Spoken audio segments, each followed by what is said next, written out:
ಯಾವ ವಿಷಯ? ಏನ್ ಮಾತಾಡ್ತಾ ಇದೀಯ ನೀನು? ನಿಮ್ ವಿಷಯನೇ ಮಾತಾಡ್ತಾ ಇದ್ದೀನಿ.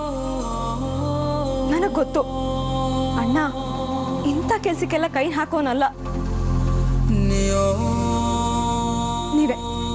ನೀವೇ ತಾನೇ ಇದನ್ನ ಮಾಡ್ಸಿರೋದು. ಏನ್ ಹೇಳೋದಿದ್ರು ನೇರವಾಗಿ ಹೇಳು. ಅಂಥದ್ದೇನ್ ಮಾಡ್ಸಿದೀನಿ ನಾನೀಗ?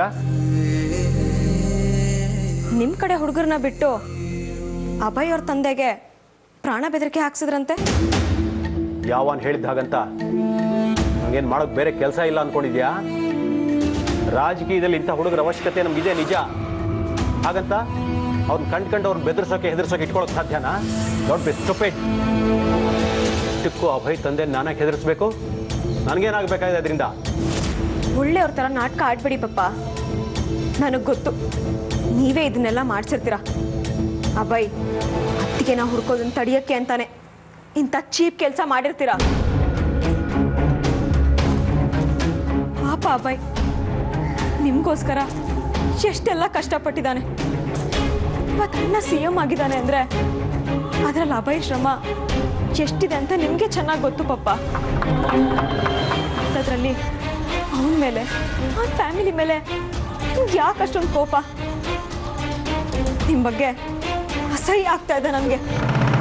ಚಾಂದಿನಿ, ನೀನೇನು ಹೇಳ್ತೀರೋ ನಂಗೆ ಸರಿಯಾಗಿ ಅರ್ಥ ಆಗ್ತಿಲ್ಲ. ಏನು ನಡೆದಿದೆ ಅಂತ ಹೇಳು. ಅದು ನಿಜಾನೋ ಸುಳ್ಳು ಅಂತ ಹೇಳ್ತೀನಿ. ಇದೆಲ್ಲ ನಾನು ಮಾಡಿಸಿದ್ದೆ ಅಂತ ಯಾರು ಹೇಳಿದ್ರು ನಿನಗೆ? ಯಾರು ಯಾಕೆ ಹೇಳಬೇಕು? ನಿಮ್ಮ ಹತ್ರ ಬೆದರಿಕೆ ಹಾಕಿಸ್ಕೊಂಡಿರೋ ಅಭಯ್ ಅಪ್ಪನೇ ಹೇಳಿರೋದು. ಅಭಯ್ ನನಗೆ ಹೇಳಿ ನಿಮಗೆ ಬಾಯಿಗೆ ಬಂದಾಗ ಬೈತಿದ್ದ. ನಾನು ಯಾವ ಹುಡುಗರಿಗೂ ಹೇಳಿಲ್ವಲ್ಲ. ಇದನ್ನ ಯಾರೋ ಮಾಡಿಸಿ ನನ್ನ ತಲೆ ಕಟ್ಟೋಕೆ ನೋಡ್ತಾ ಇದ್ದಾರೆ. ನೀವು ಮಾಡಿರೋ ಈ ಕೆಲಸದಿಂದ ಅಭಯ್ ಸಿಕ್ಕಾಪಟ್ಟೆ ಅಗ್ರೆಸಿವ್ ಆಗಿದ್ದಾನೆ. ಅವನ ಫ್ಯಾಮಿಲಿ ಅವ್ರಿಗೆ ತೊಂದರೆ ಕೊಟ್ರಿ ಅಂತ ಆವೇಶದಲ್ಲಿದ್ದಾನೆ. ಅದೇನು ಮಾಡ್ಕೋತಿರೋ ಮಾಡ್ಕೊಳ್ಳಿ ಅಂತ ಹೇಳಿ ಇನ್ನು 2 ದಿನದಲ್ಲಿ ಚಿಕ್ಕಮಗಳೂರಿಗೆ ಹೊರಟು ನಿಂತಿದ್ದಾನೆ. ನಿಮಗೆ ಸರಿಯಾಗಿ ಪಾಠಕ್ಕೆ ಕಲಿಸ್ಲೇಬೇಕು ಅಂತ ಹಠಕ್ಕೆ ಬಿದ್ದಿದ್ದಾನೆ ಪಪ್ಪ. ಚಿಕ್ಕಮಗಳೂರು ಹೋಗ್ತಾ ಇದ್ದಾನ? ಹೌದು ಪಪ್ಪ. ಅದು ಹೇಗೆ ನನ್ನನ್ನು ತಡಿತಿರೋ ತಡೀರಿ ಅಂತ ಹೇಳಿ ಹೊರಟು ನಿಂತಿದ್ದಾನೆ.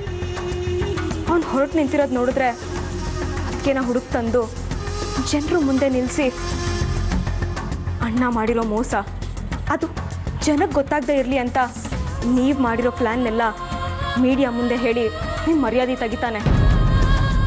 ನಾನು ಇದೆಲ್ಲ ಮಾಡಿಸಿಲ್ಲಮ್ಮ. ಅಭಯ್ ನಿಮ್ಮ ಮತ್ತಿಗೆ ಹುಡುಕಿದ್ರೆ ನಮಗೆ ತಾನೇ ಲಾಭ. ನೋ ಪಪ್ಪ, ಇದು ಲಾಭದ ವಿಷಯ ಅಲ್ಲ. ಇದಕ್ಕಿಂತ ಜಾಸ್ತಿ ಇದರ ಪರಿಣಾಮನ ನೀವು ಅನುಭವಿಸ್ಬೇಕು. ದುಡುಕ್ಬಿಟ್ರಿ ಪಪ್ಪ. ಇದು ಸರಿ ಅನಿಸ್ಲಿಲ್ಲ.